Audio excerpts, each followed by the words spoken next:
This is such an exciting session, and before we begin, we're talking about women. Let's give a round of applause to all the women here. Woo!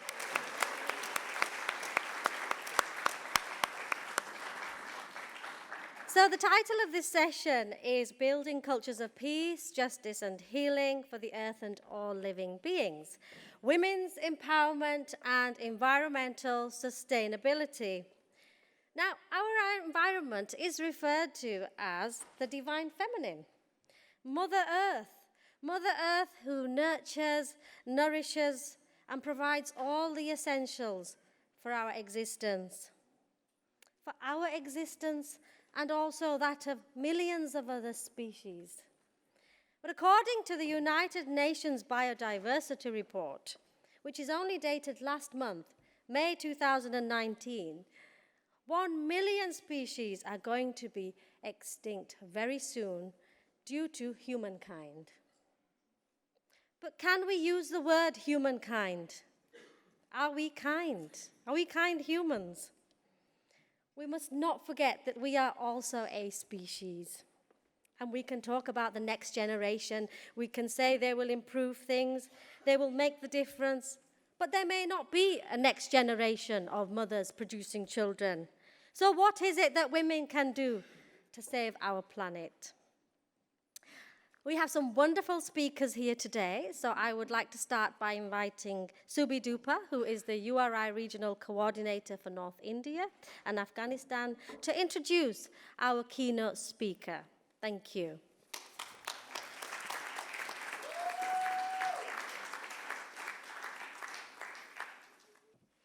Morning, everyone. It is my pleasure and honor to introduce before you an absolutely splendid and divine lady, Sadhvi Bhagawati Saraswati ji. I'm extremely happy to share that as simple as she looks, she's been bestowed with many accolades and recognitions for the amazing work that she does. Sadhvi ji, is a renowned female spiritual leader in India. She's the Secretary General of the Global Interfaith WASH Alliance, launched by UNICEF, the world's first alliance of religious leaders for water, sanitation, and hygiene.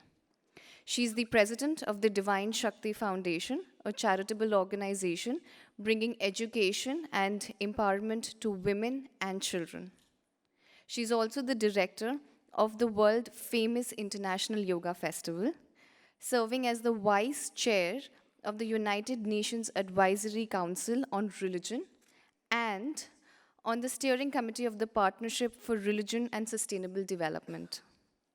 Sadhvi ji has received numerous awards and recognition for her leadership in India, including from the Cabinet Minister of Water Resources, as well as from the Ambassador of the United States to India.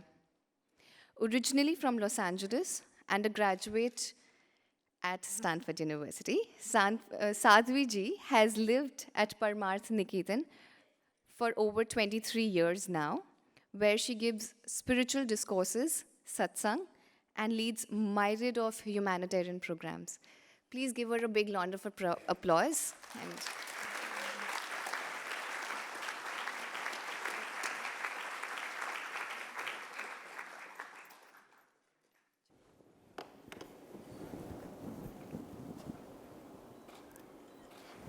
It's such a wonderful honor and a wonderful blessing to be here, and such deep, deep, deep gratitude to URI for this conference, yes, but also for what they're doing in the world to really remind us, you are I.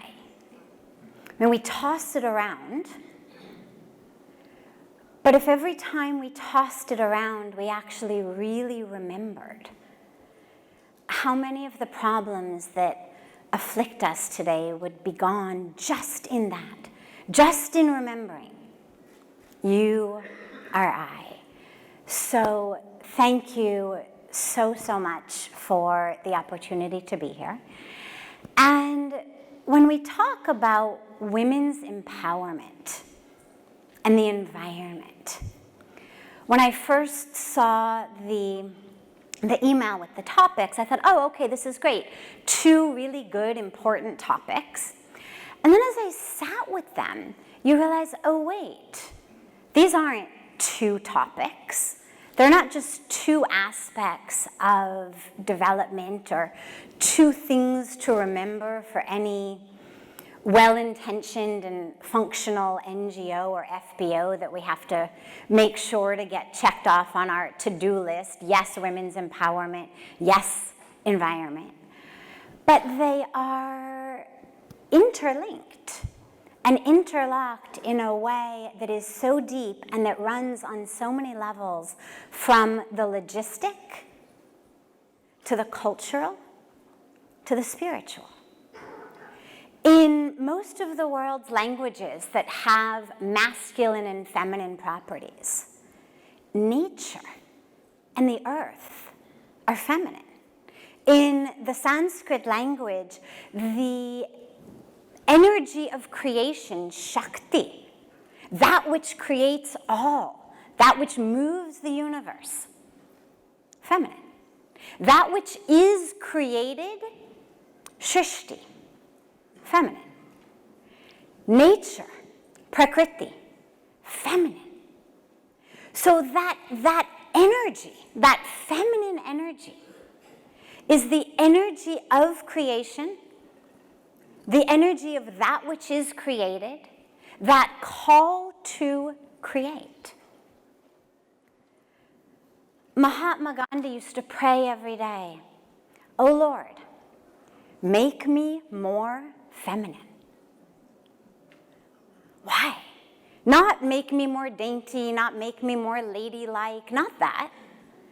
Make me more feminine, so that I may be more in touch with that energy of creation. And this brings about an important point that is worth mentioning as we're talking about women's empowerment. I don't have time to go into this aspect too much, but it's important to at least mention. When we talk about women's empowerment as the antidote to or antithesis of oppression, suppression, there's 2 aspects of that. One is the suppression and oppression of women, which we know is going on all over the world in a whole variety of places and ways, and we'll talk about that. And that needs to be remedied. But there's also a repression and an oppression of the feminine that doesn't just exist in women, but that exists in men. And the reason that that is equally important to remedy is when we speak about the environment and we speak about the earth, we speak about peace. This is not just a woman's job. This is not about, okay, now how are women empowered going to come together and take care of what women disempowered watched happen.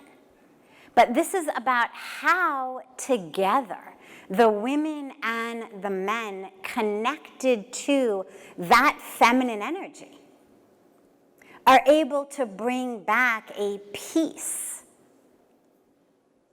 in our hearts, in our words, in our actions, therefore in our families, in our communities, in our nations, in our world, and to Mother Earth. The fact that we have used religion, have used some very misconstrued, misunderstood, misinterpreted notion, concept of dominion over the earth as an excuse to pillage her because somehow God has given us the right to do so is not only injustice, but it's sacrilege.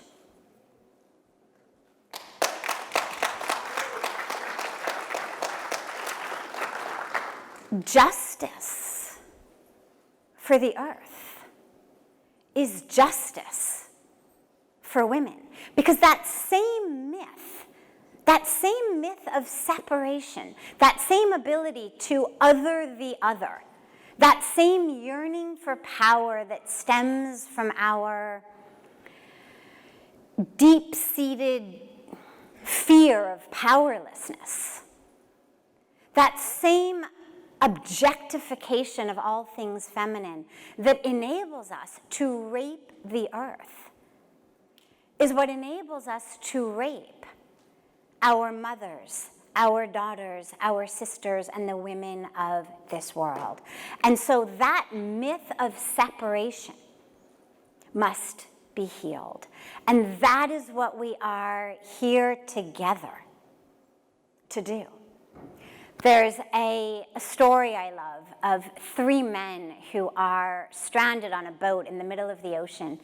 And as people do in any stressful situation, they start to fight. And as a response to their fighting, they decide, well, we will divide this boat into 3 equal parts so that each man can just stay in his own 1/3, and theoretically then we will stop fighting. So they weren't stranded with duct tape, but they draw imaginary invisible lines down the boat, and each man has his own 1/3.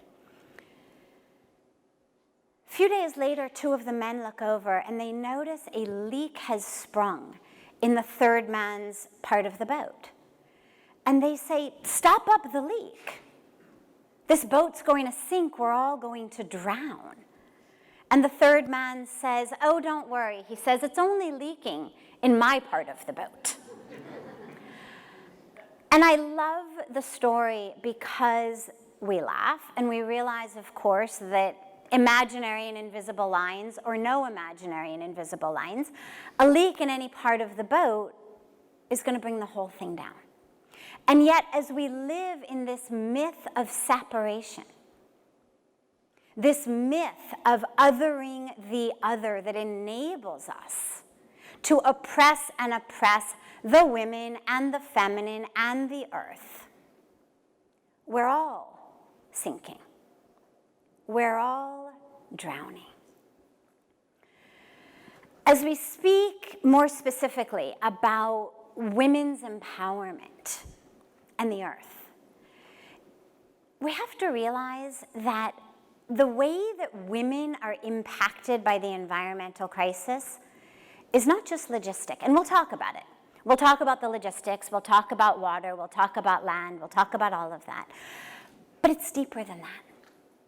Women are the earth.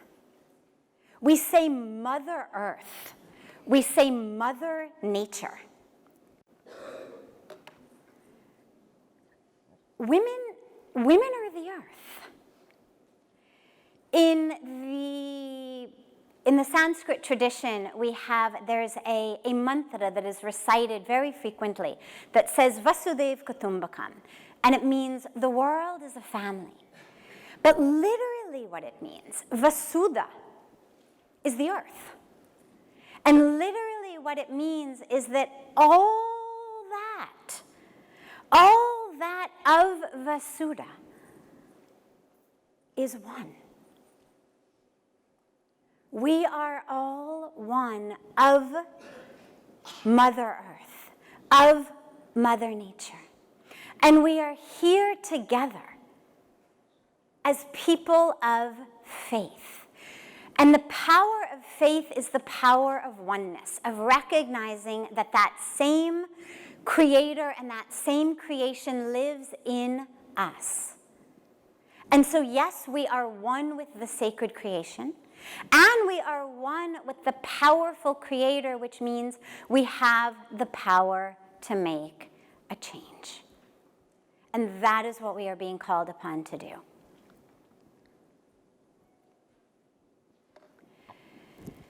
This is Sushila Devi.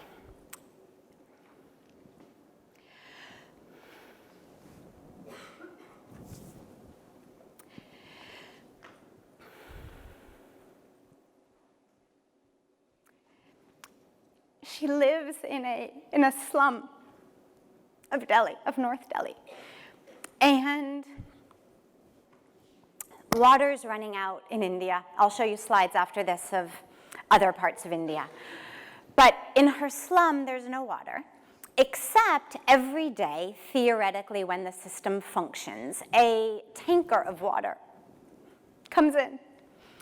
And one day last summer, the tanker came, and they all, you can imagine what it's like. Imagine being thirsty, how excited we are to get a glass of water when it's been half an hour, maybe an hour since we've had one. But nonetheless, that feeling of thirst, that joy of having water. So you can only imagine, I mean, I can't even begin to imagine what that morning began like for her.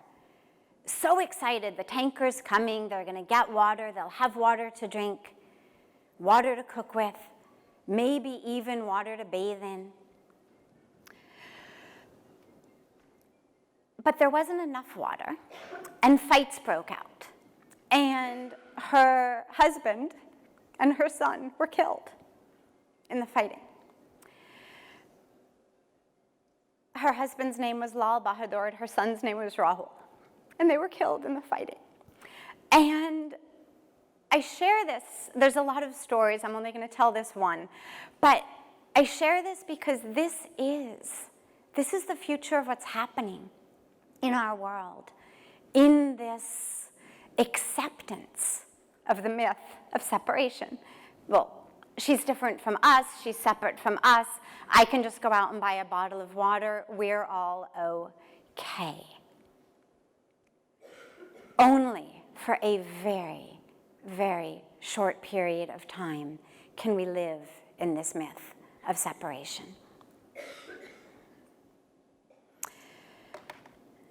This is the reservoir outside of Chennai, India, last week, where Chennai ran out of water, a city of 10 million people, the 6th largest city of India. That is the cracked floor of the dam.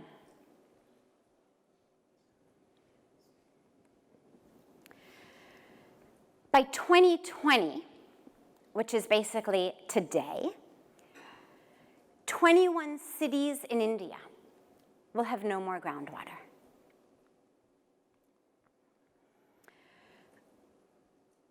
We don't have time, unfortunately, to go into all aspects of the environment and what we're facing and what the impact is. I want to walk you through just very quickly a couple of the most dire statistics where we are today. So by 2030, India is going to have half the drinking water that it needs. By 2040, and these are UN statistics, these are Niti Aayog statistics, by 2040, the rest of the world will be there. That's basically tomorrow. Now, a lot of us work in different aspects of development and find ourselves convening in different places around the world, talking about aspects of refugees and displacement.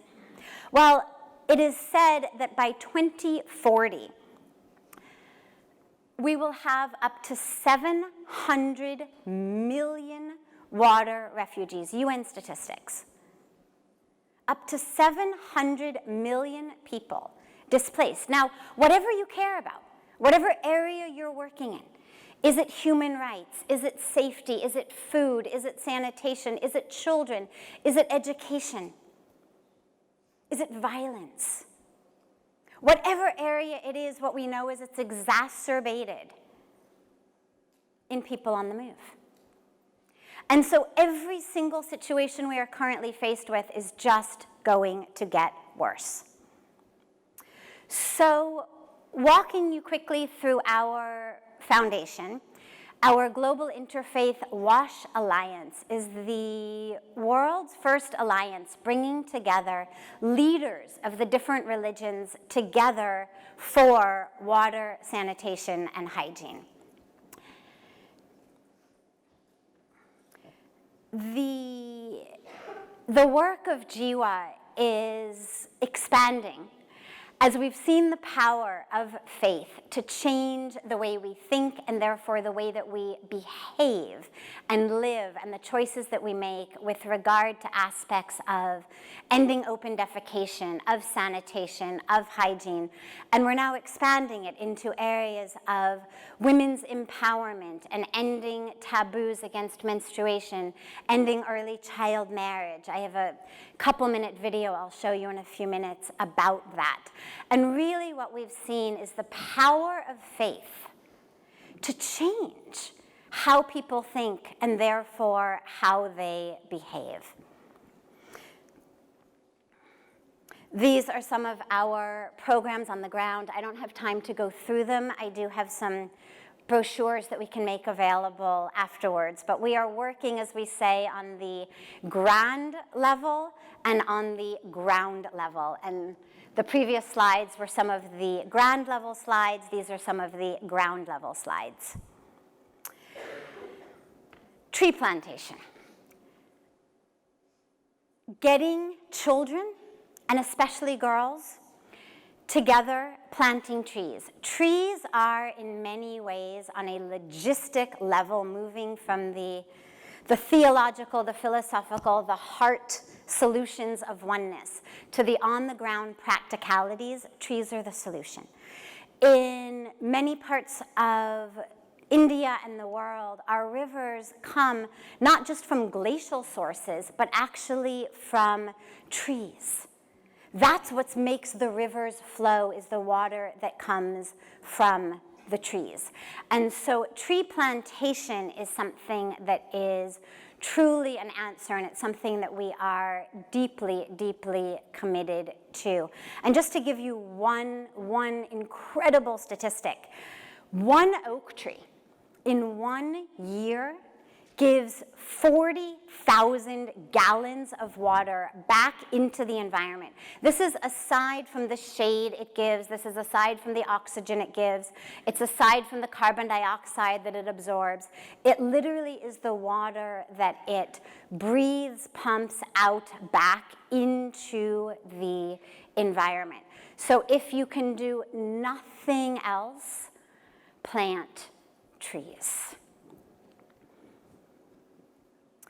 So, as I mentioned, we are working, bringing together the power of faith, the power of faith leaders for change. This is a short video that I wanted to share of programs that we're doing particularly related to women's empowerment, ending the early child marriage, which we know is mostly for girls, and ending the taboo around menstruation.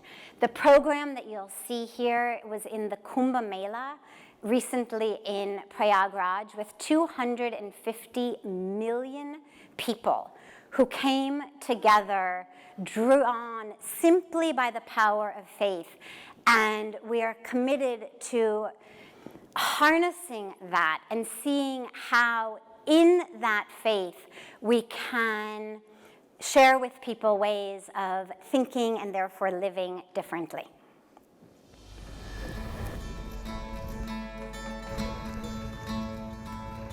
The Global Interfaith WASH Alliance, a unique effort that harnesses the power of faith to bring about lasting change.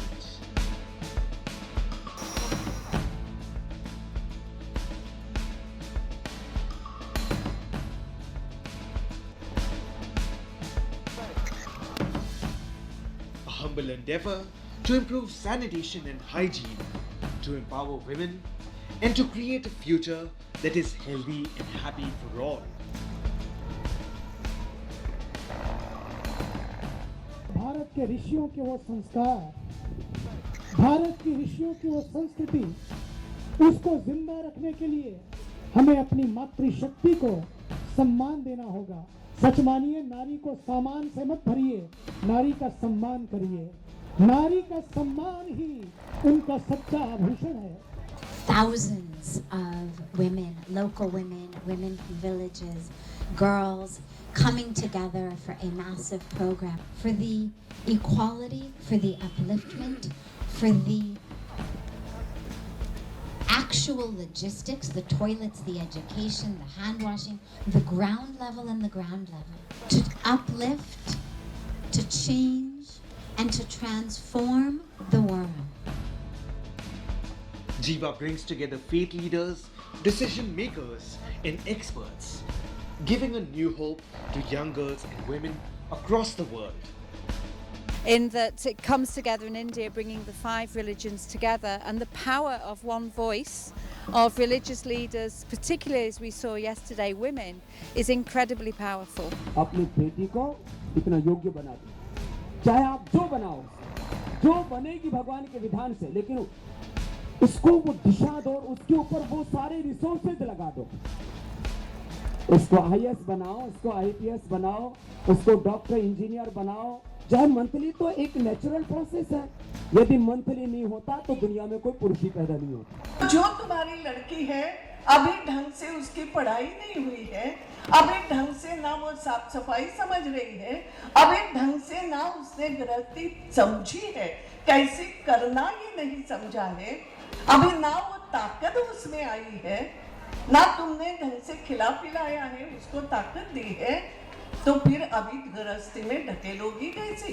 अगर हम नारी शक्ति का वास्तव में नारियों को सशक्तिकरण शक्ति देना चाहते हैं तो हमें उनको अच्छी शिक्षा देनी होगी. अगर आपकी माँ, आपकी पिता, आपकी नानी, नाना, दादी, दादा, अगर सभी लोग सफाई की कर्मचारी थे, आपके बच्चों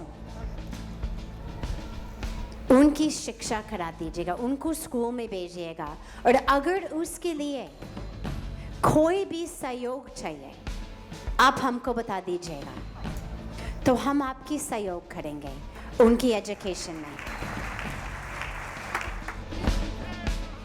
To eradicate misconceptions, meaningless boundaries, and taboos, to change the values, thought processes, and behaviors that create water scarcity. To end discrimination and violence on the basis of gender, caste, and creed, to create a world where all are equal, where children have a right to childhood, where education comes before marriage, where no one dies due to lack of water, hygiene, sanitation, or violence. This is Jiva, changing the world one small step at a time.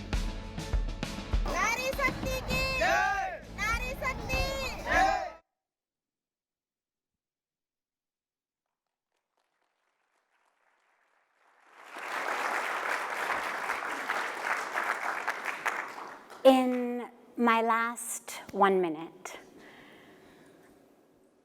us here today, people of faith, we must, number 1, end this myth of separation. We must end our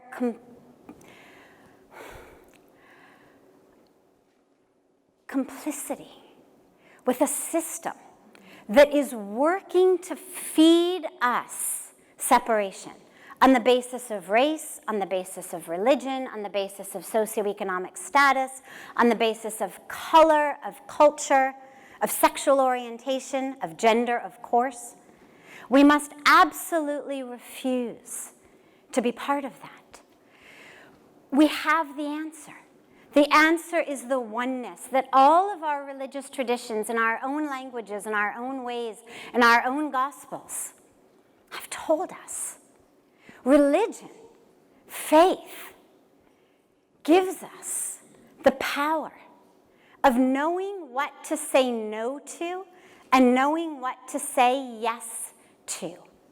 And we must use both of those powers today. We must use the power of no, the power of resistance, using our grounding and our anchoring and our truth in our faith to resist that which we know must be resisted. To resist it with our words, with our actions, with our dollars, with our votes, and with our implicit and explicit agreement to be part of a world of separation. And we must use our yes to come together in the oneness that we know we are. And my last slide I wanted to share with you, because we're here in Northern California. So these are the redwoods. And most trees, as we know, grow tall and strong because their roots are deep in the earth. The redwood is different. The redwood's roots are actually not so deep. But what they are, and these are the oldest and tallest trees in the world, is those roots are interconnected. The roots of every tree in a redwood forest are connected to the roots of every other tree in the redwood forest. And that, as we talk about accelerating peace, the only way to accelerate peace is to become reconnected, to remember our connection.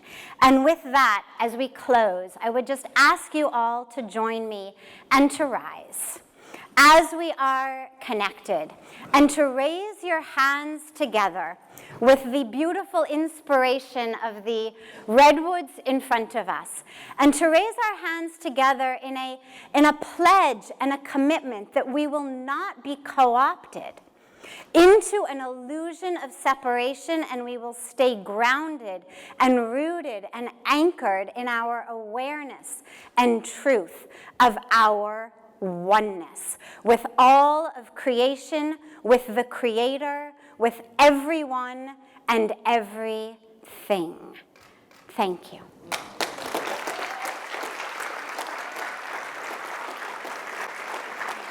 Will you bring me a plant? And with that, I know last night our leaders of URI honored and awarded so many people, so many deeply, deeply worthy organizations and people. And I wanted to just take a moment to honor them. In Rishikesh, we give tree saplings, but here we have saplings of the azalea bush, because I've been told that the azalea flowers are the first to blossom and the last to lose their blossoms. And as people of faith, we must, in the words of Khalil Gibran, give our fragrance like the flower gives its fragrance to the shoe that has stepped upon it. And the work that URI is doing to spread life and fragrance and flowers all over the world, I would love if Victor and Karen, and of course, if Bishop Swing could come forward and we can honor you with this.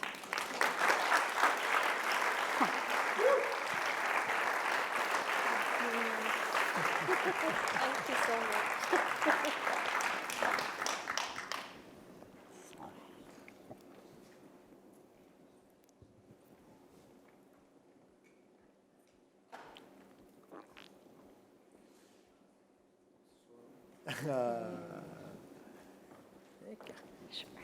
Thank you.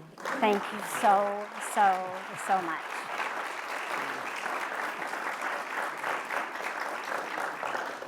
I'd like to plant this at my house. Yes. There you are, Bill.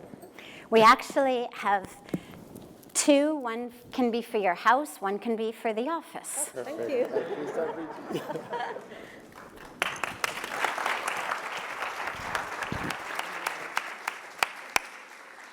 Dear Sadhvi, thank you so much for your inspiring and passionate contribution. We're so privileged to have you here.